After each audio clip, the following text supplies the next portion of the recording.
નમસ્કાર મિત્રો, આજના આઈટીઆઈ ઈ લર્નિંગ પ્રોગ્રામમાં આપ સૌનું હાર્દિક સ્વાગત છે। આજે હું આઈટીઆઈમાં ચાલતા મિકેનિક ડીઝલ ટ્રેડ અંતર્ગત જનરલ વર્કશોપ ટૂલ્સ અને ઇક્વિપમેન્ટ અને પાવર ટૂલ્સનો ઉપયોગ અને ઓપરેટ કઈ રીતે કરતા શીખવું તેના વિશે તાલીમસર માર્ગદર્શન આપીશ। આપણે સૌ જાણીએ છીએ કે ઓટોમોબાઈલ ઇન્ડસ્ટ્રીની અંદર એન્જિન અને વાહન એના દરેક પાર્ટ્સ એકબીજા સાથે જોડાયેલા હોય છે અને દરેક પાર્ટ્સ એકબીજા સાથે જુદા જુદા પ્રકારના ફાસ્ટનર્સ જેવા કે નટ, બોલ્ટ, સ્ટડ, સર્કલિપ એવા જુદા જુદા પ્રકારના ફાસ્ટનર દ્વારા જોડાયેલા હોય છે। એ ફાસ્ટનર્સને હાથ વડે આપણે ખોલી શકતા નથી, તો એવા ફાસ્ટનરને ખોલવા તથા ફિટ કરવા માટે જુદા જુદા પ્રકારના ટૂલ્સ અને ઇક્વિપમેન્ટનો આપણે ઉપયોગ કરવો પડે છે।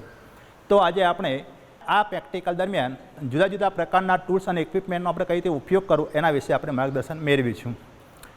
તો સૌ પ્રથમ જોઈએ, વર્કશોપની અંદર જુદા જુદા પ્રકારના ટૂલ્સ જેવા કે આપણે જોઈએ છીએ, અહીંયા લગભગ આપણે એનું પ્રદર્શન મૂક્યું છે જેથી કરીને તાલીમાર્થીઓને પૂરતો ખ્યાલ આવે કે વર્કશોપમાં કયા કયા પ્રકારના ટૂલ્સ આપણે વાપરતા હોઈએ છીએ અને ભવિષ્યમાં તમે ગેરેજ લાઇનમાં જાઓ તો કેવા પ્રકારના ટૂલ્સનો આપણે ઉપયોગ કરવો પડશે એના વિશે માહિતી મળે એટલા માટે આપણે અહીંયા ડેમો માટે એને પ્રદર્શિત કરેલા છે।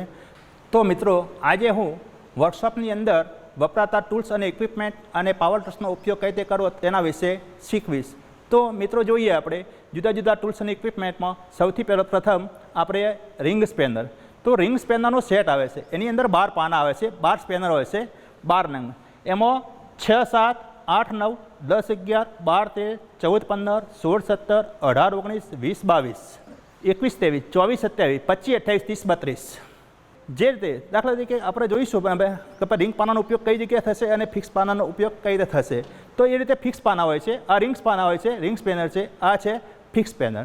તો ફિક્સ સ્પેનરની અંદર પણ 6, 7, 8, 9, 10, 11, 12, 13, 14, 15, 16, 17, 18, 19, 20, 22, 21, 23, 24, 27, 25, 30, 32 આ પ્રકારે 12 પાનાનો સેટ આવે છે। તો જે પ્રમાણે આપણે વાહનોની અંદર જે પ્રમાણે નટબોલ્ટ હોય છે એ પ્રમાણેના પાના સ્પેનર્સનો આપણે માર્કેટમાં અવેલેબલ હોય છે અને દરેક પાના પર આપેલા નંબર જે સ્પેસિફિક દાખલા કે 6, 7 તો 6, 7 એ મેટ્રિક સિસ્ટમનું પાનું છે, એટલે દરેક સ્પેનર મેટ્રિક પદ્ધતિના છે। એટલે વાહનની અંદર કે એન્જિનની અંદર વપરાતા દરેક નટબોલ્ટ મેટ્રિક પદ્ધતિના જ હોય છે, એટલે આપણને સરળતા રહેશે। ઓટોમોબાઈલ અંદરની અંદર આ સિવાય રિંગ સ્પેનરનો ઉપયોગ થતો હોય તો રિંગ સ્પેનરનો ઉપયોગ કરવો, ઘણી જગ્યાએ રિંગ સ્પેનરની જરૂરિયાત હોય અને રિંગ સ્પેનરનો ઉપયોગ થઈ શકતો ના હોય એવી જગ્યાએ આપણે ફિક્સ સ્પેનર વાપરીએ છીએ। ફિક્સ સ્પેનરનો ઉપયોગ ના થતો હોય અથવા તો રિંગ સ્પેનરનો ઉપયોગ થતો આપણે સરળતા ખાતે બોક્સ પાનાનો પણ ઉપયોગ કરતા હોઈએ છીએ। આ છે બોક્સ પાના, આપણે જાણીએ છીએ એ પ્રમાણે આ છે જુદી જુદી સાઇઝના બોક્સ સ્પેનર। તો વાહનની અંદર વપરાતા જુદા જુદા નટ અને બોલ્ટ્સને ખોલવા અને ફિટ કરવા માટે આપણે બોક્સ પાનાનો ઉપયોગ કરતા હોઈએ છીએ। બોક્સ પાનાનો ઉપયોગ સીધી રીતે થતો નથી હોતો, તો આ સોકેટ સ્પેનરને ઓપરેટ કરવા માટે આ એનો ઓપરેટિંગ ટોમી છે, એને બોક્સ પાનાની અંદર આ રીતે એને એસેમ્બલ કરી દીધા પછી એને કોઈપણ પાર્ટ્સ દાખલા તરીકે કોઈપણ પ્રકારનો એક પાર્ટ છે આપણે, તો એ પાર્ટ્સની અંદર આ રીતે આપણે ફિટ કર્યા પછી એને આ રીતે ખોલી કે ફિટ કરી શકીએ છીએ। આ રીતે સોકેટ પાનાનો ઉપયોગ આપણે કરીએ છીએ। કોઈ જગ્યાએ આપણે એવું છે કે નટને આપણે એવી જગ્યાએ છે કે સતત આ છે રેચેટને પણ આ રીતે આપણે એસેમ્બલ કર્યા પછી એને પણ જુઓ, રેચેટમાં શું ખાસ વિશેષતા હોય છે, એને વારંવાર આપણે પાના સાથે ખોલવું કે ફિટ કરવું પડતું હોતું નથી। એને એક વખતે આપણે એસેમ્બલ કર્યા પછી એ ઓટોમેટિક સાયકલના ફ્લાયવ્હીલના માફક જે રીતે સાયકલનો ફ્લાયવ્હીલ હોય છે એ પ્રમાણે રેચેટ કામ કરતું હોય છે, રિવર્સ જશે અને ઓપરેટ થશે, રિવર્સ જશે ઓપરેટ થશે। એટલે વારંવાર એને પાના સાથે અથવા તો સ્પેનર સાથે આ ટોમીને ખોલીને ફિટ કરવું પડતું હોતું નથી। એટલે જે આ છે જુદા જુદા એક્સટેન્શન। ઘણી વખતે શું હોય છે કે એન્જિનની અંદર કોઈ જગ્યાએ ઊંડી જગ્યાએ નટ કે બોલ્ટ હોય તો આપણે ફક્ત એના એક્સટેન્શનથી કામ થતું હતું, તો જુદા જુદા પ્રકારની એક્સટેન્શનનો ઉપયોગ કરી અને એને આ રીતે એને ઓપરેટ કરી શકીએ છીએ। કોઈ જગ્યાએ ઊંડાઈમાં હોય તો એને આપણે સરળતાથી એને ખોલી કે ફિટ કરી શકીએ છીએ। તો આ છે બોક્સ પાનું। જુદા જુદા પ્રકારના સ્ક્રૂડ્રાઈવર પણ આપણે જરૂર પડતી હોય છે ઓટોમોબાઈલ ઇન્ડસ્ટ્રીની અંદર। ઓટોમોબાઈલ વાહનની અંદર એન્જિનની અંદર જુદા જુદા પ્રકારના સ્ક્રૂડ્રાઈવરો, આ જુદા જુદા પ્રકારના સ્ક્રૂડ્રાઈવરનો પણ આપણે ઉપયોગ કરતા હોઈએ છીએ। જે રીતે આપણે વાહનના એન્જિન અથવા તો વાહનના પાર્ટ્સને ખોલવા ફિટ કરવા માટે સ્પેનરનો ઉપયોગ કરતા હોઈએ છીએ, ઘણી વખતે સ્પેનરની જગ્યાએ સ્ક્રૂ પણ આપેલા હોય છે, તો એવા સ્ક્રૂ અને ખોલવા અને ફિટ કરવા માટે જુદા જુદા પ્રકારના સ્ક્રૂડ્રાઈવર પણ આપણે ઉપયોગ કરતા હોઈએ છીએ। તો મિકેનિક ડીઝલ ટ્રેડ તરીકે આપણે ઓટોમોબાઈલ ઇન્ડસ્ટ્રીની અંદર જુદા જુદા પ્રકારના સ્ક્રૂડ્રાઈવરો પણ યુઝ કરતા હોય છે, જેવા કે heavy duty screwdriver, Phillips screwdriver, અમુક સ્ક્રૂડ્રાઈવર એવા હોય છે મલ્ટી યુઝ સ્ક્રૂડ્રાઈવર આપણે જનરલી વર્કશોપની અંદર મલ્ટી યુઝ સ્ક્રૂડ્રાઈવર પ્લસ અને માઇનસ બંનેનો ઉપયોગ કરવો પડતો હોય છે. તો એક જ પ્રકારના સ્ક્રૂડ્રાઈવરથી પ્લસની જરૂરિયાત હોય તો પ્લસ અને માઇનસની જરૂરિયાત હોય તો માઇનસ યુએસનો ઉપયોગ કરી અને સ્ક્રૂને સરળતાથી ખોલી અને ફિટ કરી શકીએ છીએ. આપ જોઈ શકો છો આ રીતે એને ખોલી જો આપણે માઇનસની જરૂર હોય તો પ્લસવાળો છેડો એની અંદર હેન્ડલની અંદર ફસાઈ અને એને આપણે માઇનસનો ઉપયોગ કરી શકીએ છીએ. અને જો માઇનસ છેડાની જરૂર ના હોય અને પ્લસ છેડાની જરૂર હોય પ્લસ એજની જરૂર હોય તો આ રીતે માઇનસ એજને હેન્ડલની અંદર ફિક્સ કરી અને આપણે પ્લસ સ્ક્રૂડ્રાઈવરનો ઉપયોગ કરી શકીએ છીએ. ઓટોમોબાઈલ ઇન્ડસ્ટ્રીની અંદર ફક્ત ફિક્સ પાન રિંગ્સ પાનો કે બોક્સ પાનથી ચાલતું હોતું નથી. ઘણા નટ બોલ્ટ્સ એવા પ્રકારના હોય છે એલએનકી પ્રકારના. તો આ જુદા જુદા પ્રકારની એલએનકી પ્રકારના નટ અથવા તો બોલ્ટ પણ ઓટોમોબાઈલ ઇન્ડસ્ટ્રીની અંદર વપરાતા હોય છે. તો આ જુદા જુદા પ્રકારની એલએનકીનો ઉપયોગ પણ આપણે ઇન્ડસ્ટ્રીની અંદર કરવો પડતો હોય છે. જુદા જુદા પ્રકારના સ્પેનર અને સ્ક્રૂડ્રાઈવર સિવાય જુદા જુદા પ્રકારની એલએનકી આ ઉપરાંત જુદા જુદા પ્રકારના પ્લાયર્સનો પણ આપણે ઓટોમોબાઈલ ઇન્ડસ્ટ્રીની અંદર ઉપયોગ કરવો પડતો હોય છે. એમાં જનરલ પર્પઝનું એક પ્લાયર આવે છે કોમ્બિનેશન પ્લાયર. એ કોમ્બિનેશન પ્લાયર તો લગભગ બધાના ઘરે પણ હોય છે અને સામાન્ય વાયરમેન જેવા જનરલ કારીગરો હોય અથવા તો ઓટોમોબાઈલ ઇન્ડસ્ટ્રી એની અંદર કોમ્બિનેશન પ્લાયર હોય છે. એ જુદી જુદી સાઇઝના હોય છે. 150 mm 200 mm એવી જુદી જુદી સાઇઝના હોય છે. એ કોમ્બિંગ હોય છે, પકડવાનું અને કાપવાનું, એટલા માટે એને કોમ્બિનેશન કહેવામાં આવે છે. જનરલની અંદર સ્પેશિયલ ઓટોમોબાઈલની અંદર સ્પેશિયલ પ્રકારના એક પ્લાયરનો ઉપયોગ થાય છે, long nose plier. Long nose પ્લાયરનો ઉપયોગ આ છે piston connecting rod assembly. Piston અને કનેક્ટિંગ રોડને જોડતો ભાગ ગજન પિન. એ ગજન પિનને બંને બાજુ સર્કલિપ દ્વારા ફિટ કરેલી હોય છે. બંને બાજુ સર્કલિપ ફૂલ ફ્લોટિંગ પ્રકારની ગજન પિન કહેવામાં આવે છે. તો એ ગજન પિનની અંદર સર્કલિપ છોડાવવા માટે આ સર્કલિપ પ્લાયરનો ઉપયોગ કરવામાં આવે છે. તો એ સર્કલિપ પ્લાયરને સર્કલિપની અંદર આ રીતે પકડાવી અને સર્કલિપને બહાર કાઢવામાં આવે છે. આ રીતે કાઢી દેવામાં આવે છે. બહાર કાઢ્યા પછી સર્કલિપને આ રીતે સર્કલિપ પ્લાયરનો ઉપયોગ કરી અને ગજન પિન પિસ્ટન બોસમાંથી સર્કલિપને રિમૂવ કરવામાં આવે છે. જ્યારે આપણે એસેમ્બલ કરતા હોઈએ છીએ તો એસેમ્બલ કરતી વખતે પણ એ જ રીતે આ રીતે સર્કલિપ પ્લાયરની અંદર બેસાડી આની અંદર પકડથી દબાવી અને એની અંદર ગ્રુવમાં બેસાડી દેવામાં આવે છે. એટલે અહીંયા આપણે શું સમજવાનું છે કે સર્કલિપ પ્લાયરનો ઉપયોગ કઈ રીતે કરવો. તો તાલીમાર્થી મિત્રો તમને ખ્યાલ આવી ગયો કે સર્કલિપ પ્લાયરનો કઈ રીતે ઉપયોગ અને કઈ જગ્યાએ જનરલી કરવામાં આવતો હોય છે. એના સિવાય ઓટોમોબાઈલ ઇન્ડસ્ટ્રીની અંદર જુદા જુદા પ્રકારના ઘણા બધા વાયરો આવતા હોય છે. વાયરો આપણે વાહનની અંદર કાર વાયરિંગ આવતું હોય છે. તો ક્યારેક એની અંદર વાયરિંગ જોતું હોય છે કેબલ કટર અથવા તો વાયર કટર.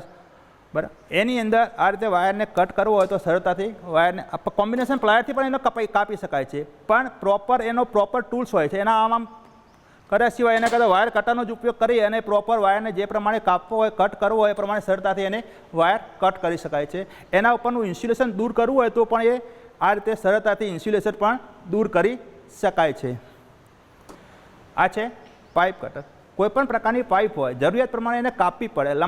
લંબાઈ જો વધારે હોય તો એને જરૂરિયાત પ્રમાણે કાપવી હોય તો પાઇપ કટરને સરળતાથી આ રીતે પાઇપને પકડી રાખી એક છેડો પાઇપને પકડી રાખી અને આને થોડો સરળતાથી આમ પકડ્યા પછી ધીમે ધીમે ફેરવી આ રીતે ફેરવી પાઇપને સરળતાથી કટ કરી શકાય છે. એટલે આ પ્રકારનું ટૂલ્સ પણ આપણે ઓટોમોબાઈલ ઇન્ડસ્ટ્રીની અંદર વપરાતું હોય છે, જેને આપણે પાઇપ કટર કહેતા હોઈએ છીએ. અને હવે જોઈએ આપણે હેમર. તો ઓટોમોબાઈલ ઇન્ડસ્ટ્રીની અંદર ઓટોમોબાઈલ ટ્રેડની અંદર આપણી ઇન્ડસ્ટ્રીની અંદર હેમરનો પણ ઉપયોગ કરવામાં આવતો હતો. હેમરનો ઉપયોગ કોઈપણ જગ્યાએના નિશાન પંચ કરવા માટે આ રીતે પંચિંગ કરવા માટે હેમરનો ઉપયોગ ફટકા મારવા માટે કરવો પડતો હોય. હેમર એક કોમન હેન્ડ ટૂલ્સ છે. જનરલી દરેક ઇન્ડસ્ટ્રીમાં જરૂર પડતી હોય છે. જુદા જુદા પ્રકારના ટૂલ્સ ઇક્વિપમેન્ટ. એમાં હવે આપણે જોઈએ વ્હીલ સ્પેનર. વાહનની અંદર લાગેલા વ્હીલને અચાનક આપણે જ્યારે જતા હોય વાહનમાં મુસાફરી કરતા હોય રસ્તામાં ટાયર પંચર પડી જાય તો આપણે અથવા તો કોઈ અન્ય ખાસ કારણસર જો ટાયર ખોલવું પડે તો ટાયરને આપણે કઈ રીતે ખોલવું એ ખોલવા માટે વ્હીલ સ્પેનરનો ઉપયોગ કરવામાં આવે છે. આ છે વ્હીલ સ્પેનર. લગભગ દરેક ગાડીમાં દરેક વાહનની અંદર કીટની સાથે આપેલું હોય છે. પણ એ કીટમાં આપેલા વ્હીલ પાનાનો આપણે સરળતાથી ઉપયોગ કરી શકીએ એ માટે દરેક તાલીમાર્થીને વ્હીલ પાનાનો કઈ રીતે ઉપયોગ કરવો એ આવડતું હોવું જરૂરી છે. Pipe wrench. કોઈ ગોળાકાર પાઇપ હોય એ ગોળાકાર જનરલી જોયું છે પેલા પ્લમ્બિંગવાળા મિત્રો એ પાઇપ રેન્ચનો ઉપયોગ કરતા હોય છે. એ પાઇપ જે ચકલી ફિટ કરવાવાળા છે તો એ પાઇપ રેન્ચનો ઉપયોગ પાઇપને પકડવા માટે સરળતાથી પાઇપને પકડી શકાય એટલા માટે આ પાઇપ રેન્ચ છે. પાઇપ રેન્ચનો ઉપયોગ પાઇપને પકડી અને સરળતાથી ખોલી અને ફિટ કરી શકાય છે. મિત્રો એના પછી અગત્યનું ઓટોમોબાઈલ્સ વાહનની અંદર ઓટોમોબાઈલ્સ ઇન્ડસ્ટ્રીની અંદર ખાસ સ્પેશિયલ ઇક્વિપમેન્ટ, હવે ટૂલ્સ નથી, આ સ્પેશિયલ ખાસ પ્રકારનું ઇક્વિપમેન્ટ છે. જુદા જુદા પ્રકારના ટોર્ક આપેલા હોય છે. એ ટોર્ક પ્રમાણે ટોર્ક રેન્ચના ટોર્ક એડજસ્ટ કરી અને ટોર્ક રેન્ચનો ઉપયોગ કરવામાં આવતો હોય છે. એ ટોર્ક રેન્ચ ઉપર જુદા જુદા પ્રકારના માપ આપેલા હોય છે. પ્રેશર આનો આપેલું જ હોય છે. આપણે જનરલી ન્યૂટન મીટરનો ઉપયોગ કરતા હોઈએ છીએ. તો કેટલા ન્યૂટન મીટર ટોર્ક રેન્ચનો ઉપયોગ આપણને ખબર છે કે ટોર્ક રેન્ચનો ઉપયોગ કોઈપણ પ્રકાર નટ અથવા તો બોલ્ટને પ્રોપર ટોર્કથી ટાઈટ કરવા માટે થતો હોય છે. તો આ ટોર્ક જે તે નટ બોલ્ટને જનરલી ખાસ કરીને ટોર્ક રેન્ચનો ઉપયોગ ક્રેન્કશાફ્ટની main journal bearing, crankpin journal bearing અને સિલિન્ડર હેડ ફિટ કરવા માટે થતો હોય છે.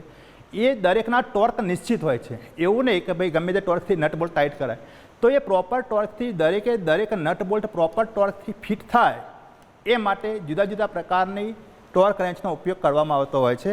આપણે જનરલી ઓટોમોબાઈલ ઇન્ડસ્ટ્રીની અંદર ન્યૂટન મીટર એ એકમના ઉપયોગવાળી ટોર્ક રેન્ચનો ઉપયોગ કરતા હોઈએ છીએ. તો એની અંદર આ રીતે એડજસ્ટમેન્ટ આપેલું હોય છે. કેટલો ટોર્ક રાખવો એ પ્રમાણે આ રીતે ટોર્કને જે તે ટોર્ક હોય કંપનીના સ્પેસિફિકેશન મુજબ જે તે ટોર્ક નક્કી કર્યા પછી એને આ રીતે એસેમ્બલ કર્યા ફિટ કર્યા પછી આની ઉપર એક બોક્સ પાનું ભરાઈ દેવાનું. બોક્સ પાનું ભરાઈ અને નટ બોલ્ટને ફિટ કરી શકાય છે. અને પ્રોપર ટોર્કથી નટ બોલ્ટને ફિટ કરવા માટે ટોર્ક રેન્ચનો ઉપયોગ કરવામાં આવતો હોય છે. જુદા જુદા પ્રકારની ટોર્ક રેન્ચો છે. એની અંદર 3 થી 14 ન્યૂટન મીટર, આ છે 5 થી 35 ન્યૂટન મીટર, અને આ છે જો વધુ ટોર્કની જરૂરિયાત હોય તો 25 થી 135 ન્યૂટન મીટર બર. આ રીતે જુદા જુદા પ્રકારની ટોર્ક રેન્ચનો ઉપયોગ કોઈપણ પ્રકાર વાહનની અંદર એન્જિનની અંદર વપરાતા નટ બોલ્ટને પ્રોપર ટોર્કથી ફિટ કરવા માટે ટોર્ક રેન્ચનો ઉપયોગ કરવામાં આવતો હોય છે. ટોર્ક રેન્ચ એટલે ટોર્ક આપણે એડજસ્ટ કરી શકીએ છીએ. એની અંદર પાનું તો ભરાવવું જ પડે. કોઈપણ પ્રકારનું સોકેટ સ્પેનર હોય એ તો એની અંદર એસેમ્બલ કરવું જ પડે. પણ દરેક નટ બોલ્ટ પ્રોપર ટોર્કથી એક જ સરખા દબાણથી, એક જ સરખા પ્રેશરથી, એક જ સરખા બળથી ટાઈટ થાય એ જરૂરી છે. એટલા માટે ટોર્ક રેન્ચનો ઉપયોગ કરવામાં આવતો હોય છે.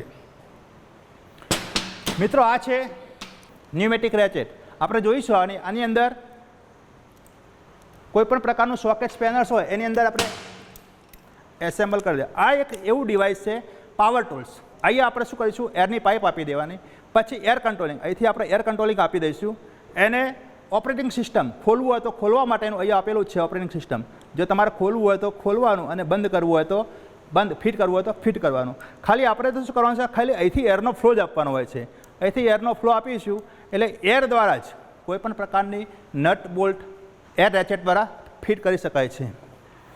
પછી આ એક સ્પેશિયલ ખાસ નટ બોલ્ટ આપણે ખોલતા હોય અને ખોલતા કોઈ નટ એવી જગ્યાએ પડી ગયો છે, આપણે એને સરળતાથી લઈ શકતા નથી, કોઈ એવી જગ્યાએ ઊંડાણમાં પડ્યો છે, આપણે જોઈ શકીએ છીએ પણ આપણનો હાથ કોઈ પાનું પકડ ડિસ્મિસ કશું અંદર જઈ શકતું નથી, એને આપણે બહાર કાઢી શકતા નથી.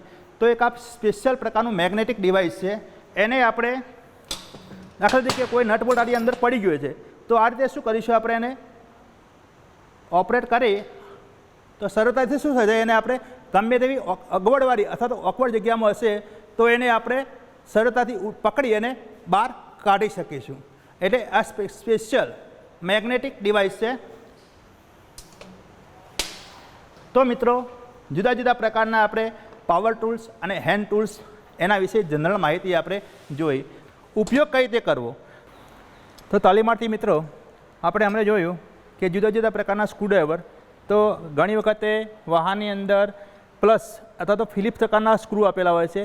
તો આ પ્રમાણે આપણે મલ્ટી સ્ક્રૂડ્રાઈવરનો ઉપયોગ કરી અને ફિલિપ્સ એજ વડે આ પ્રમાણે ફિલિપ્સ સ્ક્રૂડ્રાઈવર અથવા તો ફિલિપ્સ સ્ક્રૂને સરળતાથી એને ખોલી શકાય છે અને આ જ રીતે એને ફિટ કરી શકાય છે.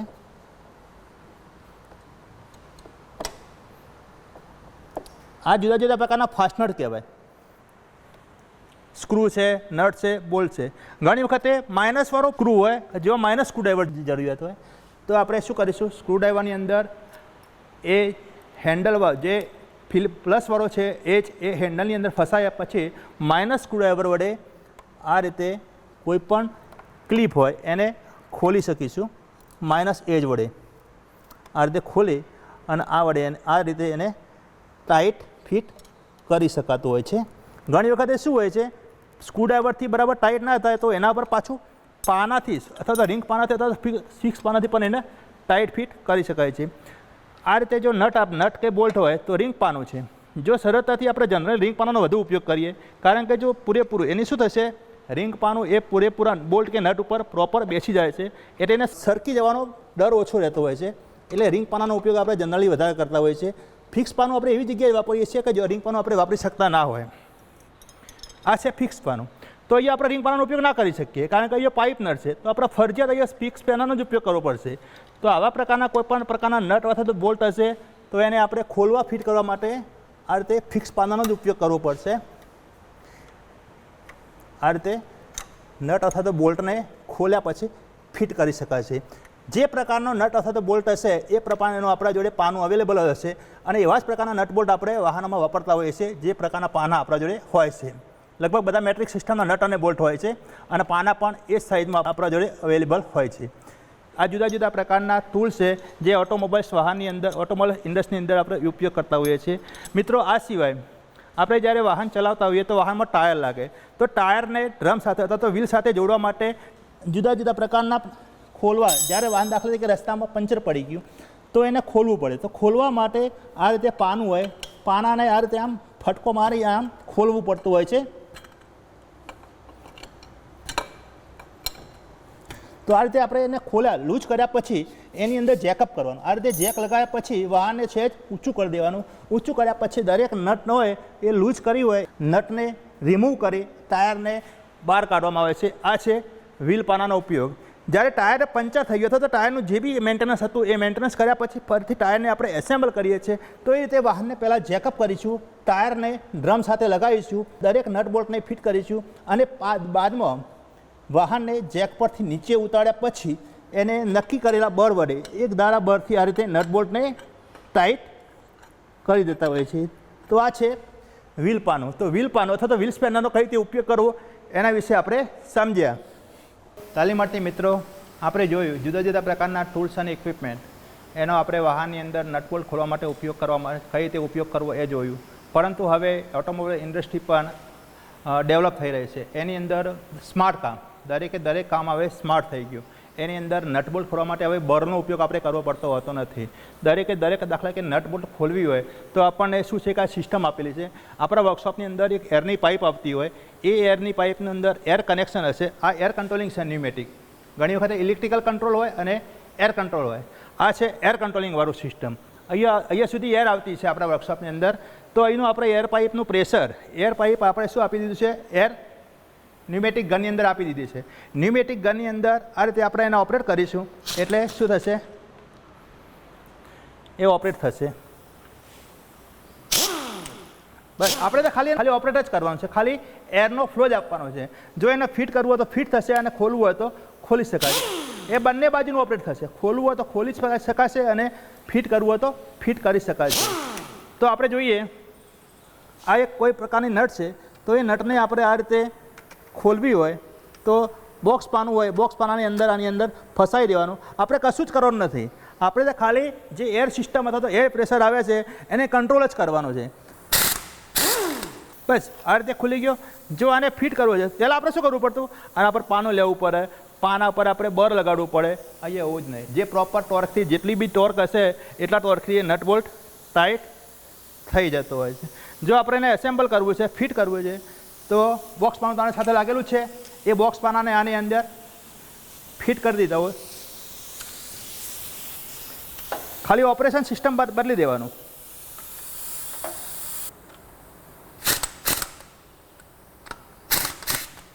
ન્યુમેટિક એર ગનનો ઉપયોગ નટને ખોલવા માટે અને ફિટ કરવા માટે પણ થતો હોય છે. બસ આપણે ખાલી એને હવાનું પ્રેશર આપવા માટે ઓપરેટિંગ જ કરવાનું હોય છે.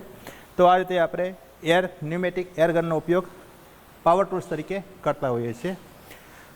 એ જ રીતે પ્રેશરથી એર રેચેટ, આનો ઉપયોગ પણ એ જ રીતે થતો હોય છે. તો મિત્રો, આપણે જોયું હમણાં પાવર ટૂલ્સ તરીકે આ ગન એવો આકાર છે એટલે ન્યુમેટિક એર ગન કહેવાતી. હવે એવું ને એવું પાવર ટૂલ્સ બીજું છે આપણી પાસે, એ પણ એર કંટ્રોલિંગ સિસ્ટમથી ચાલે છે. એર પાઇપ આપણા ત્યાં આવતી હોય છે. એ એર પ્રેશર પાઇપ આપણે એર રેચેટ સાથે એ એરનું પ્રેશર કનેક્શન આપી દેતા હોય છે. આની અંદર સેમ પહેલાંના જેવું જ છે, એર ગનની માફક જ. કોઈ પણ નટ બોલ્ટ હોય એ નટ બોલ્ટની અંદર આપણે ઓપરેશન છે, ખોલવું છે તો ફિટ કરવું છે, તો એ પ્રમાણે આપણે બોલ્ટ સાથે એને ઓપરેટ કરી દઈશું અને ફરી આપણે ફિટ થઈ ગયું. જો ખોલવું છે તો ખુલી ગયું.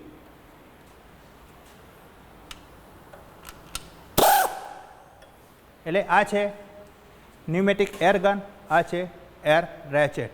જુદા જુદા પ્રકારના પાવર ટૂલ્સ અને જુદા જુદા પ્રકારના ટૂલ્સ ઇક્વિપમેન્ટનો આપણે ઓટોમોબાઈલ ઇન્ડસ્ટ્રીની અંદર કઈ રીતે ઉપયોગ કરવો એના વિશે આપણે સમજૂતી મેળવી. આજના આ તાલીમ સહ માર્ગદર્શનમાં આપણે જોયું કે જુદા જુદા પ્રકારના રિંગ સ્પેનરનો ઉપયોગ એન્જિનની અંદર અથવા તો વાહનની અંદર લાગેલા નટ બોલ્ટ અથવા તો ફાસ્ટનરને ખોલવા ફિટ કરવા માટે થાય છે. આ જુદા જુદા પ્રકારના ફિક્સ સ્પેનર એનો પણ ઉપયોગ જુદા જુદા પ્રકારના નટ બોલ્ટ અથવા ફાસ્ટનરને ખોલવા ફિટ કરવા માટે થાય છે. જુદા જુદા પ્રકારની એલન કી વિશે જોયું. જુદા જુદા પ્રકારના પ્લાયર જેવો કે combination plier, long nose plier, સ્ટીપર, જુદા જુદા પ્રકારના સ્ક્રૂડ્રાઈવરનો ઉપયોગ આપણે કરતા શીખ્યા. જુદા જુદા પ્રકારના બોક્સ પાના પણ આપણે એના વિશે પણ થોડી સમજણ મેળવી. સર્કલી પ્લાયરનો ઉપયોગ આપણે કઈ રીતે કરવો એ પણ એના વિશે માર્ગદર્શન મેળવ્યું. કટરનો ઉપયોગ કઈ રીતે કરવો એના વિશે માર્ગદર્શન મેળવ્યું. આપણે હેમરનો ઉપયોગ ઓટોમોબાઈલ ઇન્ડસ્ટ્રીની અંદર કઈ રીતે કરવામાં આવે છે હેમરિંગ કરવા માટે. આ એક ખાસ પ્રકારનું મેગ્નેટિક ટૂલ છે. કોઈ પણ નટ બોલ્ટ અંદર ઉતરી ગયો હોય તો એને સરળતાથી હાથ જતો ના હોય એને આપણે આ રીતે મેગ્નેટ દ્વારા એને લોચુંબક દ્વારા એને સરળતાથી બહાર કાઢી શકીએ છીએ. આપણે વ્હીલ સ્પેનરનો ઉપયોગ કઈ રીતે કરવો એ જોયું. ખાસ આપણે જોયું જુદા જુદા પ્રકારના પાવર ટૂલ્સ, કોઈપણ પ્રકારના આપણે જોયું આની અંદર આપણે ટૂલ્સ ઇક્વિપમેન્ટનો ઉપયોગ કરીએ તો આપણે બળ કરવું પડે, તાકાત કરવી પડે. આની અંદર આપણે પાવર ટૂલ્સ હોય છે એ પાવર ટૂલ્સની અંદર કાં તો ઇલેક્ટ્રિકલ હોય કાં તો એર હોય. તો આ કયા પ્રકારના હતા? તો એરવાળા હતા. એની અંદર એર પ્રેશર આપવામાં આવે છે. એર કમ્પ્રેસરની એર પ્રેશરથી આની અંદર કનેક્ટ કરવામાં આવે છે. પ્રેશરવાળી પ્રેશરાઇઝ એર આપી અને એને ઓપરેટ કરવામાં આવતું હોવાથી એને પાવર ટૂલ્સ તરીકે ઉપયોગ કરવામાં આવે છે. આ છે ટોર્ક રેન્ચ. જુદા જુદા પ્રકારના ટોર્કનો ઉપયોગ આપણે નટ અથવા તો બોલ્ટને જુદા જુદા નક્કી કરેલા ટોર્કથી એસેમ્બલ ફિટ કરવા માટે થતો હોય છે. એટલે આ છે આપણે ટોર્ક રેન્ચ વિશે આપણે જુદી માહિતી મેળવી. પાઇપ રેન્ચ, તો ગોળાકાર પાઇપ હોય એ ગોળાકાર પાઇપને પકડી અથવા તો એને ફેરવી અને સોકેટ ફિટ કરવા માટે પાઇપ રેન્ચનો ઉપયોગ કરતા હોય છે. આ કટર છે પાઇપ કટર, એના વિશે આપણે માર્ગદર્શન મેળવ્યું. તો આશા રાખો મિત્રો તાલીમ સહ માર્ગદર્શનમાં આપ તાલીમાર્થીઓ સૌને મારા આ ડેમોન્સ્ટ્રેશનમાં ખૂબ રસ પડ્યો હશે. મારી મિત્રો મને આ રીતે સરળતાથી સાંભળ્યો. આભાર.